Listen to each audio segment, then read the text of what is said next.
Welcome back to Shum's Universe. So today, guys, we're going to go over what each planet signifies for you in your astrology chart. So when we look at each planet, we always know that there's something different about each one that defines certain things about us. So your sun, we obviously know, is all about your identity, your ego, your overall life path, what your expectation is. It's your overall archetype, your conscious mind. I'm going to go over that in a separate video in a lot more detail. The moon sign in the eastern side of the world is actually considered to be the most important sign because it's your emotional response in your subconscious. When you understand psychology, you realize that your subconscious mind has more control over your actions than your conscious mind. So it's funny that in the western side, we look at the sun sign, which only controls about 10% of how we think and how we operate. And then the subconscious mind that's governed by the moon, we barely look at whatsoever. Nobody cares. Like, nobody asks, what's your moon sign? Everybody just asks, like, what's your zodiac? And they mean, what's your sun sign? Which is very funny because it actually should be backwards. The moon sign is very important when it comes to your emotive responses. It gives you a gauge of what your shadow side is as well. I would say that your moon sign will actually tell you a lot more about what the dark side of you is and why you react to things the way you do.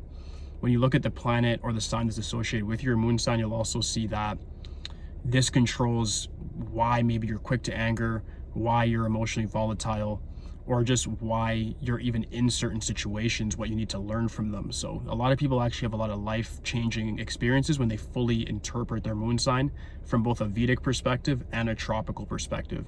I find the Vedic perspective a lot of the times will tell you more about like even your family and stuff like that through your moon sign, and tell you like, here's why you went through this, here's why you're not close to your mom, or here's why you're not close to your dad, and you'll see that things are inimical there. And that's why. So you stop forcing relationships and you start making things happen more naturally. So like I was saying, the moon sign is a very natural thing.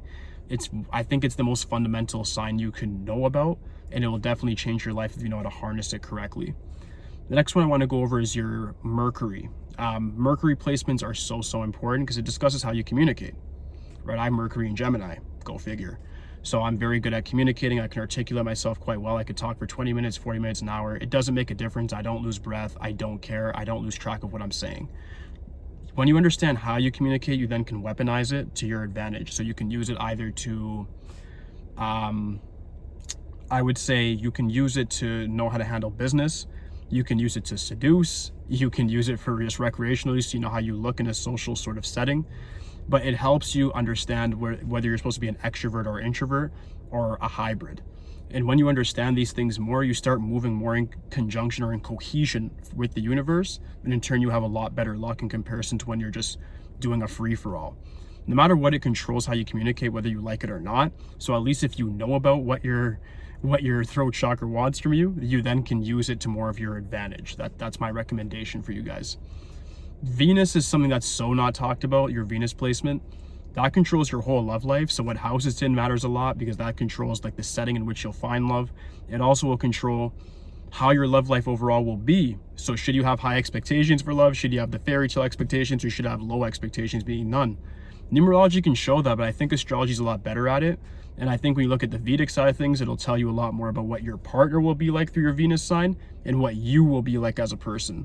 So when you start interpreting these things in the right way, you just find that things become a lot easier because you start realizing, okay, this was my universal setting. So maybe I was suffering, but that's why. Like, you know, when you start seeing the narrative reflected in your natal chart or reflected in a transit even, and you start saying, okay, well, this makes sense. Your Venus is the key to understanding that.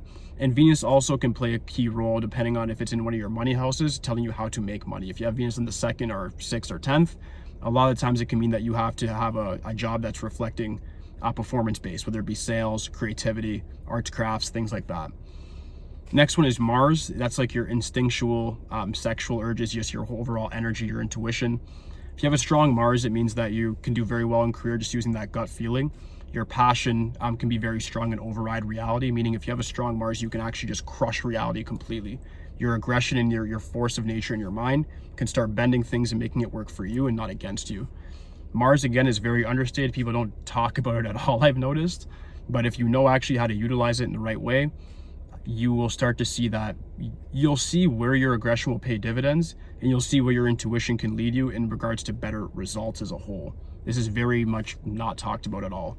So when you understand that, you then can start looking at whether you're looking at Vedic, whole house placements in tropical or just regular tropical.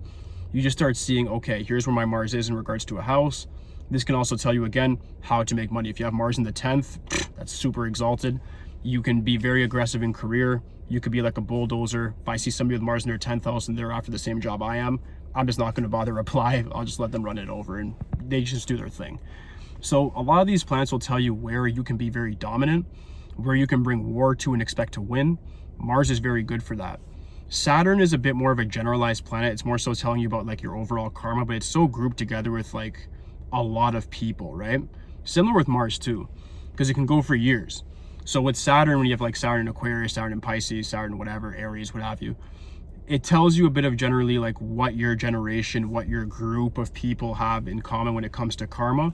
If Saturn's in a good position, it means that you karmically were born in a decent time. It doesn't mean that your life's going to be easy, but it can mean that you might have a little bit less hardships than maybe prior generations have had, which in turn can lead you to having different responsibilities, especially like, yeah, Saturn Aquarius could be about innovation and thinking, not being a group thinking orthodox person, which is what we see with a lot of the millennials because they have Saturn Aquarius.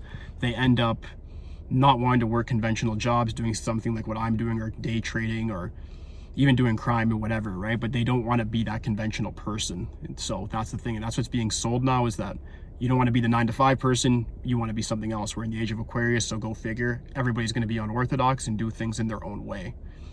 So yeah, aside from that, you have like Neptune and Uranus as well. Neptune's all about fanatics, dreams, fantasy world. Where you have that, you have to watch out for a lot of daydreaming, being very illusory, not seeing things clearly.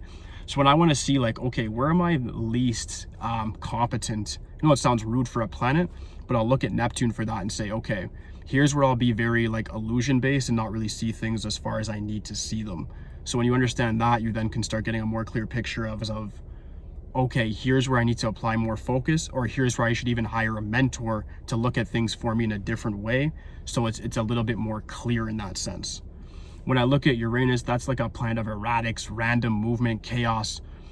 When you look at that, look at it in your natal chart, but also look at it in your transit, and you start seeing within that placement where you can expect random results to occur, and then you can start planning for that in the future and get better results. So you can use that chaos to your advantage, or you can just at least bypass the chaos and just get out of its way.